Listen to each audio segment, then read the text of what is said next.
మొక్కి విడయ్య దేహ బలంద పాద బలంద జారైచ్చాన స్వామి ఎక్కాన స్వామి కొండల్ మోక్షం కిట్టు స్వామి మారే అయ్యప్ప మారే అయ్యప్ప మారే స్వామి మారే అభిషేకం స్వామికే కట్టుకురాలంటే అయిపోతుంది.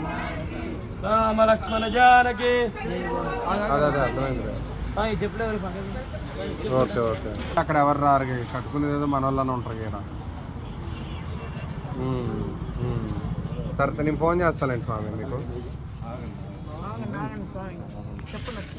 అయితే ఇంకొక స్వామి కూడా ఉన్నాడు, అది మీరు చెప్పండి. ఈ లోపు ఇంకో స్వామి కూడా ఉన్నాడు, ఆయనతో కూడా మాట్లాడి నేను కుదిరితే ఇద్దరం వస్తాం. కుదిరితే ఇద్దరం లేదు, లేదంటే నేను ఒక్కనే నేను ఏంటంటే అనుకున్నా. అదే మీరు ఫోన్ చేశారుగా.